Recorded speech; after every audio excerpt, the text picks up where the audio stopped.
பாசிப்பருப்பும் துவரம் பருப்பும் சேர்த்து காய் எதுவும் சேர்க்காம மிளகாய் கிள்ளி போட்டு சாம்பார் எப்படி பண்ணுறதுன்னு பார்க்கலாம். இதுக்கு வந்து 1 டம்ளர் பாசிப்பருப்புனா 1 டம்ளர் வந்து துவரம் பருப்பு எடுத்துக்கோங்க. நல்லா கழுவிட்டு ஒரு 3 தக்காளி சின்ன சின்னதாக கட் பண்ணிக்கிட்டேன். ஒரு அரை வெங்காயம், நீங்கள் சின்ன வெங்காயம் இருந்தால் கொஞ்சம் நிறைய சேர்த்துக்கலாம். 2 பச்சை மிளகாய், 1 ஸ்பூன் சாம்பார் தூள், அரை ஸ்பூன் மஞ்சள் தூள், கொஞ்சமாக வந்து ஜீரகம், விளக்கெண்ணெய் கொஞ்சம் சேர்த்துக்குங்க. நீங்கள் எந்த பருப்பு வேக வைக்கிறதா இருந்தாலும் விளக்கெண்ணெய் சேர்த்துக்கிட்டிங்கன்னா ஸ்மெல் நல்லாயிருக்கும். பருப்பும் வந்து நல்லா சூப்பராக மலர்ந்து வெந்து வரும். தண்ணி ஊற்றிட்டு ஒரு கரண்டி வச்சு மிக்ஸ் பண்ணிவிட்டு குக்கரை க்ளோஸ் பண்ணிவிட்டு மீடியம் ஃப்ளேமில் ஒரு விசிலும் சிம்மில் ஒரு விசில் வச்சு எடுத்துக்கோங்க. தாளிக்கிறதுக்கு எண்ணெய் விட்டுட்டு கடுகு கொஞ்சமாக வந்து எண்ணெயிலே வந்து மிளகு ஜீரகம் வந்து போட்டுக்கோங்க. மிளகு கொஞ்சம் கம்மியாக வந்து போட்டுக்கோங்க.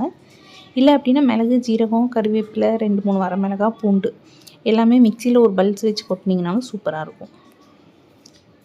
ஜீரகம் சேர்த்துட்டு ஒரு 5-6 வரமிளகாவை எண்ணெயில் போட்டு நல்லா கருகிற மாதிரி வந்ததுக்கு அப்புறம் வந்து வெங்காயம் சேர்த்துக்கோங்க. நான் சின்ன வெங்காயம் இல்லாதனால பெரிய வெங்காயம் சேர்த்துருக்கேன். சின்ன வெங்காயமாக இருந்துச்சுன்னா கொஞ்சம் 2 கட் பண்ணி கொஞ்சம் நிறைய சேர்த்துக்கிட்டிங்கன்னா சூப்பராக இருக்கும். வெங்காயம் வதங்குறதுக்காக கொஞ்சம் உப்பு சேர்த்துக்குங்க. நல்லா வதங்கி வரட்டும் வெங்காயம். லாஸ்ட்டாக ஒரு 10 பல் பூண்டு கறிவேப்பிலை பெருங்காயத்தூள் எல்லாமே வந்து லாஸ்ட்டாக சேர்த்துக்குங்க. பூண்டு சேர்த்து ஒரு வதக்கி விட்டுட்டு கறிவேப்பிலை ஒரு கைப்பிடி அளவுக்கு சேர்த்துக்குங்க. அதையும் ஒரு வதக்கி விட்டுட்டு பெருங்காயத்தூள் வந்து சேர்த்துக்குங்க. பெருங்காயத்தூள் சேர்த்து ஒரே ஒரு மிக்ஸ் பண்ணோன்னே அப்படியே அடுப்பை ஆஃப் பண்ணிவிட்டு எடுத்து பருப்பில் கொட்டிடுங்க.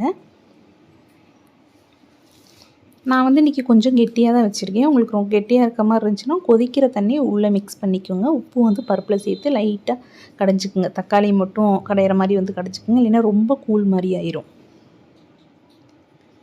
ஃபைனலாக வந்து கொஞ்சம் கொத்தமல்லி, கொஞ்சம் வந்து நெய் விட்டுக்கோங்க. சூப்பராக இருக்கும்.